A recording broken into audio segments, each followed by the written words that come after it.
பிறந்த ஒருவரை காப்பாற்றுவது சாத்தியமா என்றால் அது அறிவியலால் இன்று வரை முடியாது.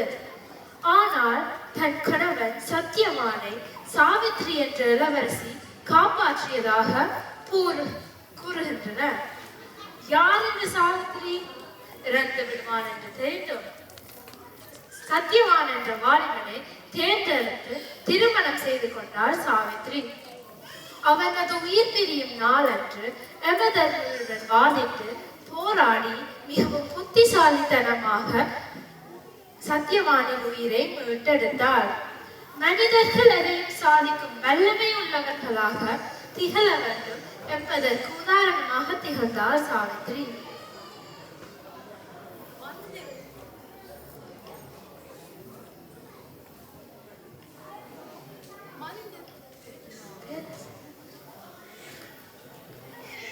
மந்தர தேசத்து மன்னர் அஸ்வதி ஒரு நாள் நாரதரிடம் தனக்கு புத்திர பாக்கியம் இல்லாததை சொல்லி வருந்தினார். காரடையால் நோன்பிருந்தால் குழந்தை பாக்கியம் கிடைக்கும் என்றார் நாரதர். அதன்படியே மன்னனுக்கு பிறந்தால் சாவித்ரி. கல்வி கலைகளை கற்றுத்தந்து வீர மங்கையாக மகளை வளர்த்தார் அவர். ஒரு நாள் காட்டுக்கு போன சாவித்ரி அங்கு சால்வ தேசத்து மன்னன் சால்வனும் அவரது மனைவி மகன் சத்தியவானை சந்தித்தார். போரில் நாட்டை இழந்த சால்வன் காட்டில் குடில் அமைத்து வாழ்ந்தார். சால்வனும் அவரது மனைவியும் பார்வை குறை உள்ளவர்கள். அவர்களை பாசமுடன் கவனிப்பதை பார்த்த சாவித்ரி அவர் மீது விருப்பம் கொண்டார். இவரே எனக்கேற்ற கணவர் என்று தீர்மானித்தார். இவர்கள் திருமண பந்தத்தில் இணைந்தார்களா, சிறப்பாக வாழ்ந்தார்களா? சரைகமல் பாடசாலையில் கேம்பிரிட்ஜ் சாதாரண தரம் படிக்க ஆண்டு 8 மாணவர்கள் இதோ உங்கள் முன் சத்தியவான் சாவித்ரி நாடகத்தை நடித்து காட்ட வருகிறார்கள். கண்டு கழியுங்கள்.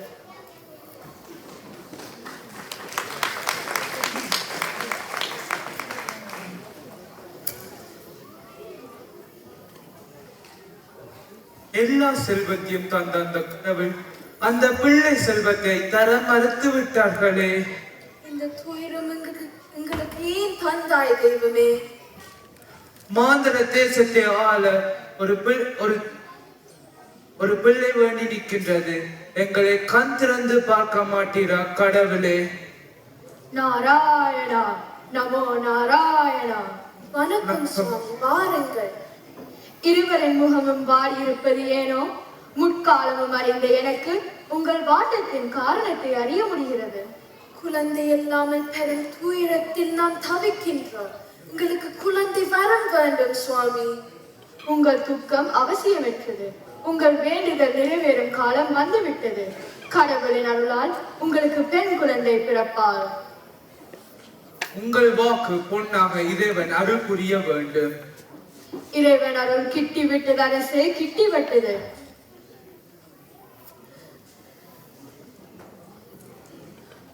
நீங்கள் நீடூழி வாழ்வீர்கள்.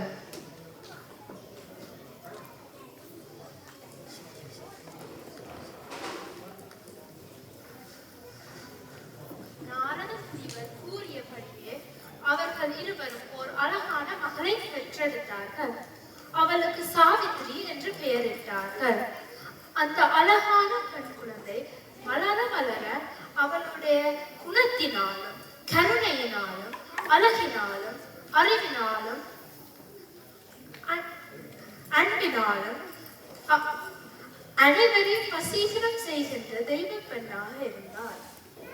சிறு வயது முதல் கல்வியிலும் கலைகளிலும் தேர்ச்சி பெற்று திகழ்ந்தாள் சாவித்ரி.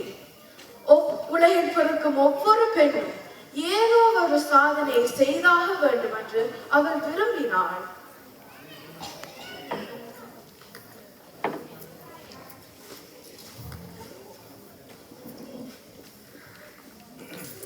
அப்பா, நான் இன்று மாங்கல்ய மலையில் உள்ள ஆலயத்திற்கு போய் வருகிறேன். காவலர்களை அழைத்து செல்வாலே தனியே செல்வது பாதுகாப்பில்லை. காவலுக்கு ஆரை வைத்து அழகை ரசிப்பது அவ்வளவு கடினம். நீங்களே சற்று யோசியுங்கள் தந்தையே. எல்லா சுதந்திரத்துடனும் நான் இன்று தனியே போய் வர போகிறேன். தயவு செய்து அனுப்புங்கள். இன்று மாத்திரம் எல்லா சுதந்திரத்தோடும் என்றால் கன்னி பெண் கவனமாக இருக்க வேண்டிய காலம் அல்லவா? என்ன துணிவில் தனியாக போக கேட்கிறாய்? அப்பா, அம்மாவுக்கு எப்போதும் என் மீது அளவுக்கு மீறிய கண்டிப்பு தான். இப்படி இருந்தால் நான் எப்போது தான் என் தோழிகளுடன் வெளியே போய் வரலாம்? அவள் போய் வரட்டும். வயதுக்கேற்ற வளர்ச்சியும் விவேகமும் உனக்குள்ளது. நீ போய் வா மகளே. உனக்கும் வயது வந்து விட்டது. உனது மணாளனாக ஒருவரை தேர்ந்தெடுக்க வேண்டும். அது உன்னுடைய விருப்பம். உனக்கு தகுந்தவரை நீ தேர்ந்தெடுக்கலாம். தேவரிஷி நாரதர் உனக்கு துணை புரிவார். நாராயணா நாராயணா. மகாராஜா அஸ்வபதி, நீங்கள் எதற்காக என்னை அழைத்தீர்கள்? சாவித்திரியின் திருமணத்தின் கவலை என்னை கவலையடைச் செய்கிறது. ஆமாம் தேவரிஷி அவர்களே, என் மகளுக்கு தர்மத்தின் முக்கியத்துவத்தையும் பண்பாட்டின் மகத்துவத்தையும் சொல்லிக் கொடுத்துள்ளேன். சாவித்திரியின் வாழ்க்கை சரித்திரம் இந்த உலகம் போற்றும்படி நன்றாக இருக்கும். நீங்கள் கவலைப்பட தேவையில்லை. மிகவும் சக்தி வாய்ந்தவன் அவளுக்கு கணவனாக அமைவான்.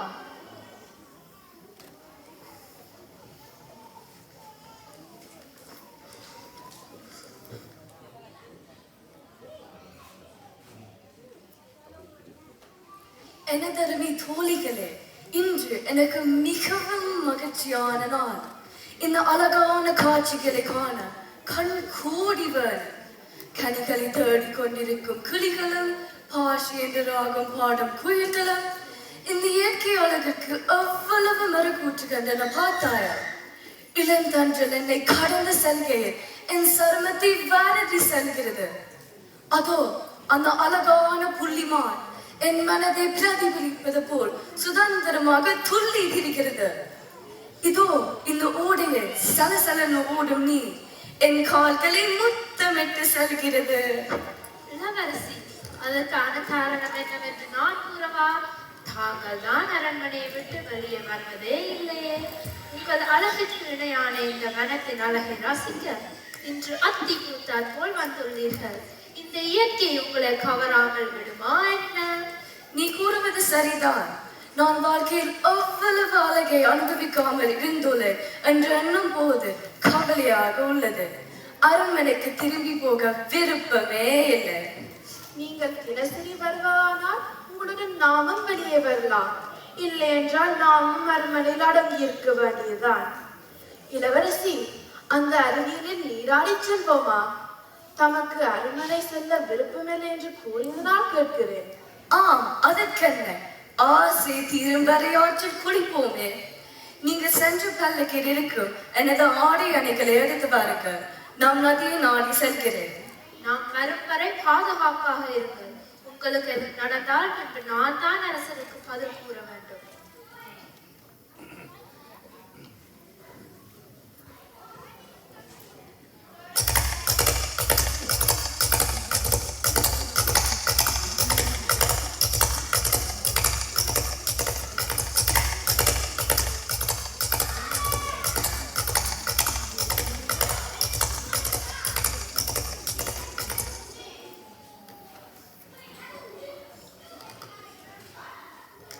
ஆஹா ஆஹா, என்ன ஒரு அழகான நந்தவனமாக உள்ளது. ஆஹா ஆஹா, என்ன ஒரு அழகை நாம் ரசிக்க கொடுத்திருந்து வைக்க வேண்டும். பூக்களும் வண்டுகளும் இலை கொடிகளும் அடர்ந்த மரங்களும் பறந்து திரியும் பறவைகளும் எல்லாம் என் மனதை அமைதியடைய வைக்கிறது.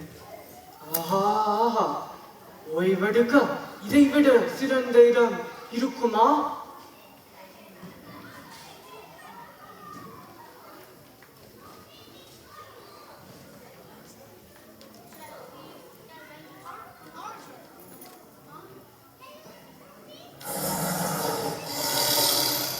ஐயோ, காப்பாற்றுங்கள்! யாராவது காப்பாற்றுங்கள்! சிங்கமணி துரத்துகிறது! ஐயோ, காப்பாற்றுங்கள்! ஐயோ, காப்பாற்றுங்கள்! என்ன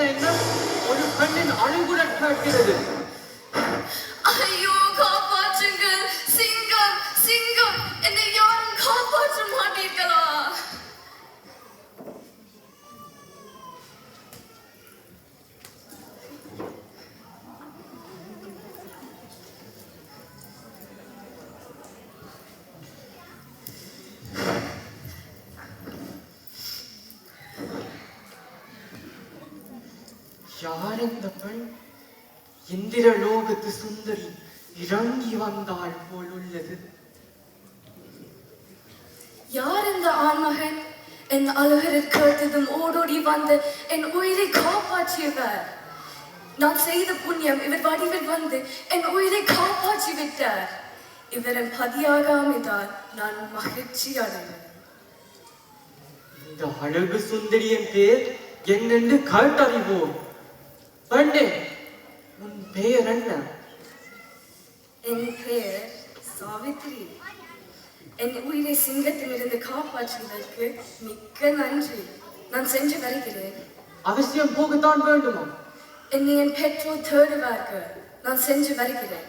என் மனம் போக மறுக்கிறது. ஆனால் நான் போய்தான் ஆக வேண்டும். சாவித்ரி, சாவித்ரி!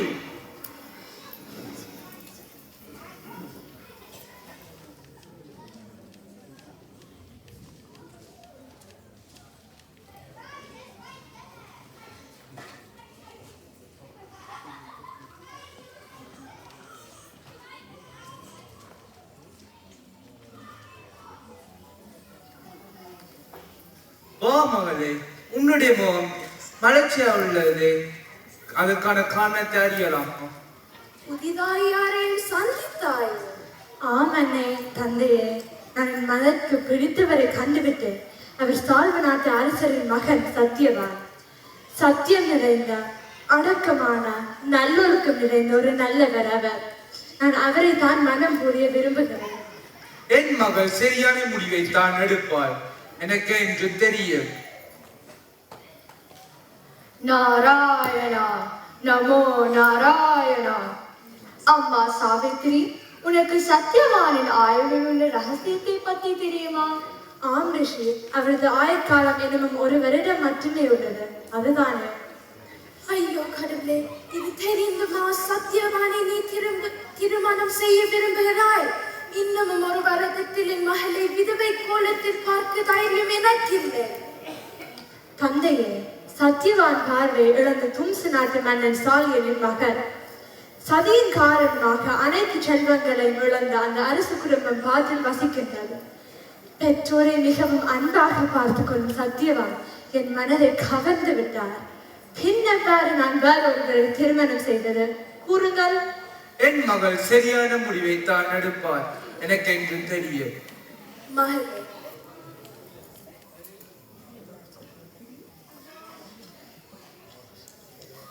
மகளே,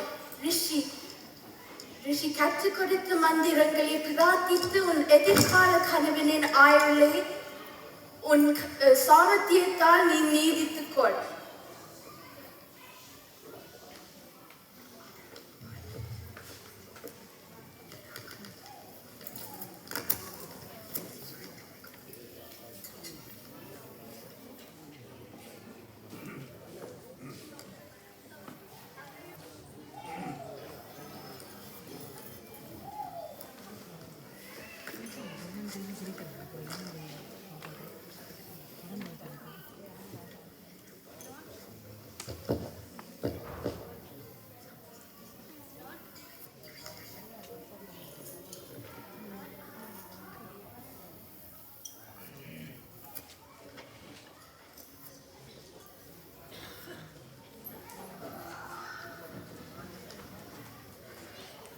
நாட்கள் விரைவாக உருண்டோடி விட்டன. நாளை விடைந்தால் என் அன்பு கணவனை குறிக்கப்பட்ட ஆயுட்காலம் நிறைவடையும் நாள் வந்துவிடும். தெய்வமே, என் மனம் பதறுகிறது. என் மீது கருணை காட்டு கடவுளே. தேவி, என் ஆயுள் சிறக்க நீங்கள் புரியும் நோன்பு இன்றுடன் முடிவடைகிறது அல்லவா? நீ இனி சாப்பிடலாம் இல்லையா? இல்லை சுவாமி, நாளை அதிகாலை விழுந்தவுடன் மீண்டும் கடவுளை தரிசித்து என் நோன்பை முடித்துக் கொள்வேன். சரி தேவி, நான் விறகு வெட்டி கொண்டு வர வேண்டும். அது இருள் சூழலுக்கு முன் செய்தாக வேண்டும். நானும் உங்களோட கூட வருகிறேன் சுவாமி. சரி தேவி, இருவருமாக சென்று இருள் படரும் முன் வந்து விடுவோம்.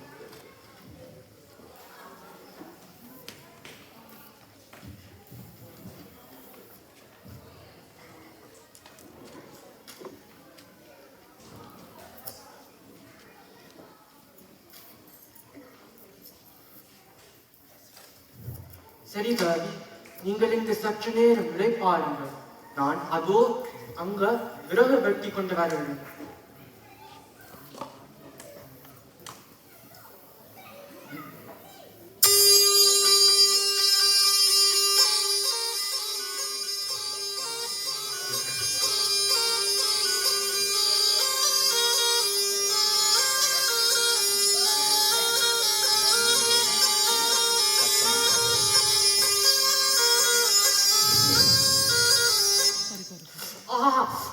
தேவி தேவி, என் கால் என் கால் பாம்பு கீழ்த்தி விட்டது.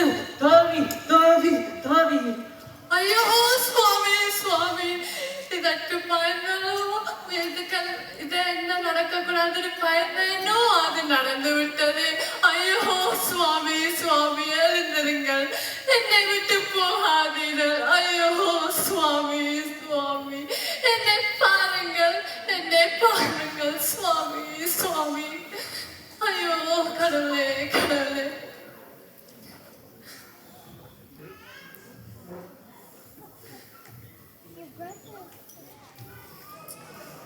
பெண்ணே, நீ அவனை விட்டு விலகு. ஏன் இங்கே அழுது கொண்டிருக்கிறாய்? யார் நீங்கள்? நான் நபூதன், கணவனை உயிரை கொண்டு போக வந்துள்ளேன். என்னை தடுக்காத. என் கணவரை என்னுயிரை கொண்டு செல்ல விட மாட்டேன். விலகி செல்லுங்கள் இங்கிருந்து. இல்லை, இது எமரஸ் ராஜாவின் கட்டளை. அவரை கட்டளை எடுக்கும் துணிவு இந்த பூவுலகில் யாருக்கும் இல்லை. என் அருகில் நெருங்கி வந்தால் என் கோபம் உங்களை சாம்பலாக்கி விடும். ஐயோ தீச்சுவாலே, ஓடுவோம் ஓடுவோம்.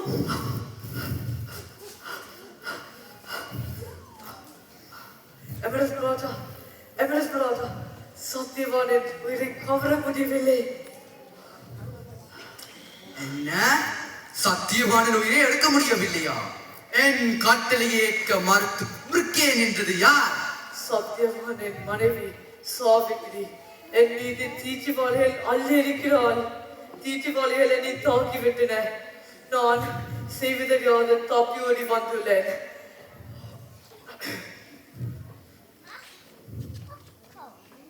அவளின் மீது சத்தியவாளன் நெருங்கவும் முடியவில்லை. அவளிடம் ஏதோ ஒரு இனம் புரியாத சக்தி உள்ளது. அவளுக்கு என்னை தெரிகிறது. என்னோடு கலைக்கிறாள், சண்டை பிடிக்கிறாள். என்ன? ஒரு சாமானிய பெண் என்னை எதிர்த்து துணிந்து விட்டாளா? நானே நேரில் சென்று பார்க்கிறேன்.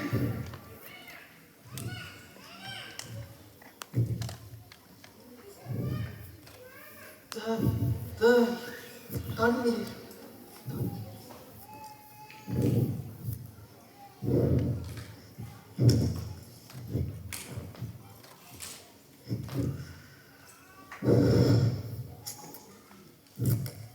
இவன் மிகப்பெரிய பத்தினியா இருப்பாள் போல இருக்குது. இவன் அருகில் இவள் இருக்கும் போது என்னால் ஒன்று செய்ய முடியாது. இவளை இவ்விடத்திலிருந்து அகற்றி விட வேண்டும். தேவி தேவி, தண்ணீர் தண்ணீர். சுவாமி, எழுந்து விட்டீர்களா? இதோ எடுத்து வருகிறேன் சுவாமி.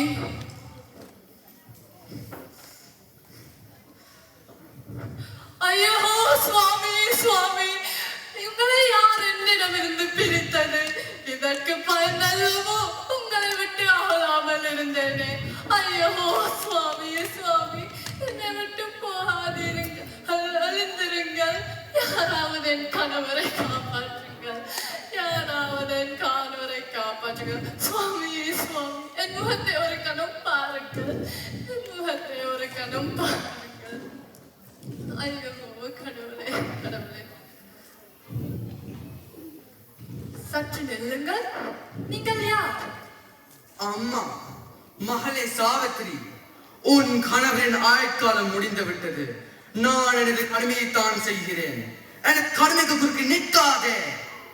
நான் நேரில் வந்திருக்கிறேன் அவரது உயிரை எடுத்துச் செல்ல. சற்று நில்லுங்கள். நான் உங்களை கெஞ்சி கேட்கிறேன். எனக்கு என் கணவரின் எண்ணுயிரை திருப்பித்தார்கள். எனக்கு என் கணவர் வேண்டும். தேவி, இறந்தவர் மீண்டு வந்ததை எங்கேயாவது கேள்விப்பட்டதுண்டா? என்னை விடு, நான் சென்றாக வேண்டும். எமதர்மரே, சற்று நில்லுங்கள். தர்மத்துக்கு முதலான நீங்கள் என் வேண்டுகோளை சற்று செவிமடுங்கள்.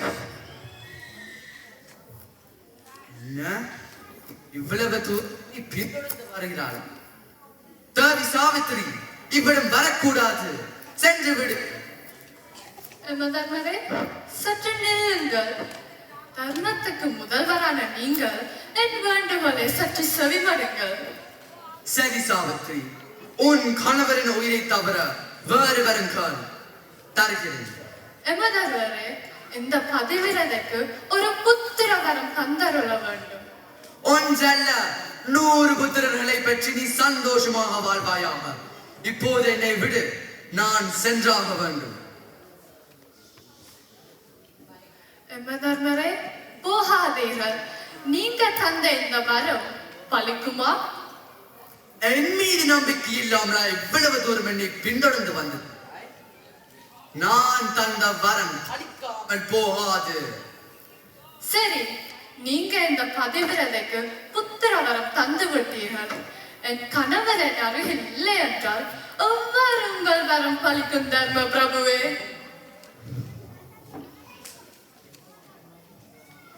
தேவி சாவித்ரி, உன் சாமர்த்தியத்தால் என்னையே மடக்கி விட்டாய்.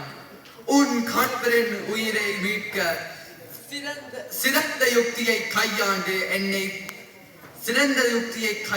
என்னை மடக்கி விட்டாய். உன்னை நினைத்து நான் பெருமை அடைகிறேன். உன் கணவருடன் நீ நெடோடி வாழ்வாயாக. நன்றி தர்ம பிரபு.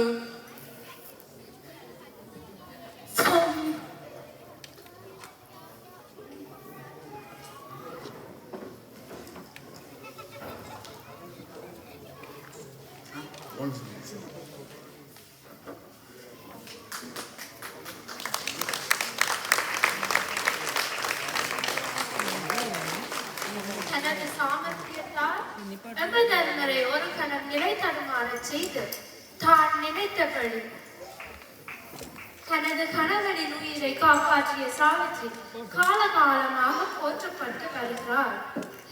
எந்த வரம் கேட்டாலும் தருவதாக கூறினார் எமதர்மராஜா. சாவித்ரி சாதுரியமாக யோசித்து தன் மாமனார் மாமியாருக்கு மீண்டும் பார்வை வேண்டும். ஆண் வாரிசு இல்லாத தன் தந்தைக்கு ஆண் குழந்தை பிறக்க வேண்டும். தனக்கு 100 பிள்ளைகள் வேண்டும் என்றும் கேட்டார். சற்றும் யோசிக்காத எமதர்மன் அந்த வரங்களை கொடுத்து விட்டார். எனக்கு 100 குழந்தைகள் பிறக்க வேண்டும் என்றால் என் கணவன் உயிரோடு இருந்தாக வேண்டுமே, அவரது உயிரை கொடுங்கள் என்று கேட்டார் சாவித்ரி. எமதர்மராஜா அவளது அறிவின் திறனை வியந்து சத்தியவானை அங்கே விட்டு சென்றார். உங்கள் வாழ்வில் வெற்றியை எதிர்கொள்ள உங்களுக்கு மனமுண்டானால் இடம் உண்டு. Where there's a will, there is always a way. நன்றி.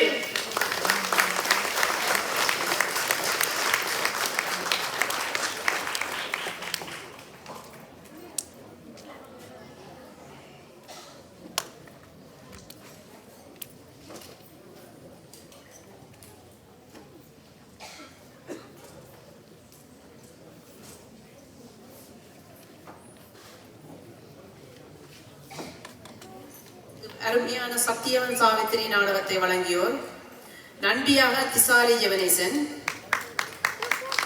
மத்திய நண்டியாக துளசிகா இளங்கோவன், சத்தியவானாக மேதீசன் மகேஸ்வரன், சாவித்ரியாக ஹஷ்மி அபயகரன், சாரகி ஸ்ரீஸ்கந்தராஜா, ஹரிஷ்னி சுரேஷ்குமார், நாரதராக ஸ்ரீனிஷா துரைராசா, அரசனாக யோசுவா நெரிஸ் மில்ரோய், அரசியாக பகிஷா விமலஸ்ரீலன், எமனாக கௌஷிக் பிரசானந்த், எமதூதராக ஷகீரன் விமல்ராஜ்.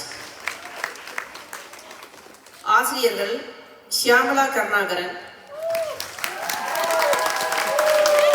இவர் கடந்த 9 வருடங்களுக்கு மேலாக கேம்பிரிட்ஜ் GCSE மாணவ மாணவியருக்கு தமிழை ஒரு பாடமாக எமது பாடசாலையில் கற்பித்து வருகிறார். அவரிடம் கல்வி பயின்ற மாணவ மாணவியர் GCSE பரீட்சையில் மாத்திரமின்றி பேச்சு மற்றும் நாடக துறைகளிலும் மிக சிறப்பான பெறுபவர்களை கடந்த சில வருடங்களாக பெற்று வருகின்றனர். ஷியாமளா ஆசிரியை சுமார் 13 வருடங்களுக்கு மேலாக இலங்கை தலைநகர் கொழும்பில் அச்சு ஊடகத்துறையில் ஒரு ஊடகவியலாளராக பணிபுரிந்துள்ளார். அத்துடன் இவர் இலங்கை பத்திரிகை ஸ்தாபனத்தின் இதழியல் கல்லூரியில் பகுதி நேர ஊடக அனுபவமிக்க பத்திரிகை ஆசிரியரிடம் பயிற்சி பெற்று இதன் மூலம் தான் பெற்றுக்கொண்ட மொழித்திறன் அனுபவம் போன்றவற்றை கொண்டு மாணவர்களை 2 வருடங்களில் GCSE பரீட்சைக்கு தயார்படுத்துவது இவரது கடமையாகும். ஷியாமளா ஆசிரியை தற்போது பிரித்தானியாவில் உள்ள தனியார் சட்ட நிறுவனம் ஒன்றில் மொழிநேர சட்ட செயலாளராக பணிபுரிந்து வருகிறார். நிலானி திவாகர் அவரது கல்வி பயணத்தை கொழும்பு பம்பலப்பிட்டியாவில் உள்ள ராமநாதன் இந்து மகளிர் கல்லூரியில் ஆரம்பித்தார். பள்ளி காலத்தில் தமிழ் மொழி மற்றும் தமிழர் பண்பாடு மீது மிகுந்த ஆர்வம் கொண்டு பல மேடை நிகழ்ச்சிகள், நாடகம், நடனம் மற்ற தமிழர் தின போட்டிகளில் உற்சாகமாக ஈடுபட்டுள்ளார்.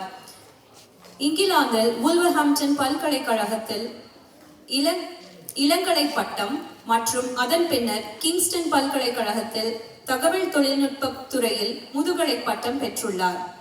மேலும் பல தொழில்நுட்ப மற்றும் கற்றல் சார்ந்த சான்றிதழ்களையும் பெற்றுள்ளார். இவர் தற்போது சரே தமிழ் பள்ளிக்கூடத்தில் உதவி ஆசிரியராக பணியாற்றி வருகிறார். அதோடு சவுத் தெம்ஸ் காலேஜில் லேர்னிங் சப்போர்ட் கோச் ஆகவும் செயல்பட்டு வருகிறார். தமிழ் மொழியின் அழகையும் மற்றும் அதன் பண்பாட்டையும் உணர்ந்து அதை புதிய தலைமுறைக்கு கற்றுக் கொடுக்க வேண்டும் என்று விரும்புகிறார்.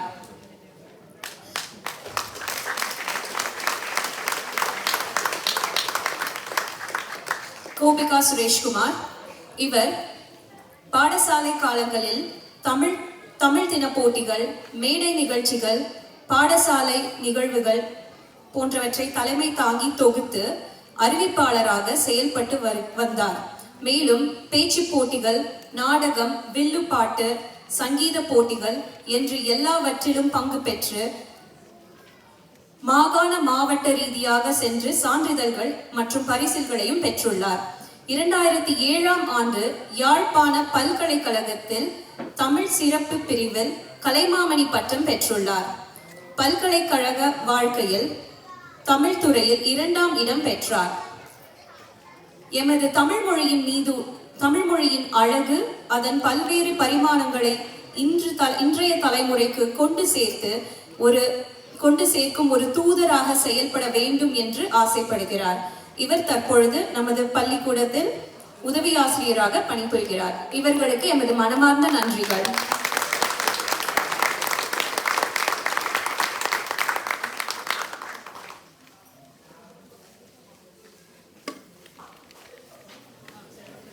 அடுத்து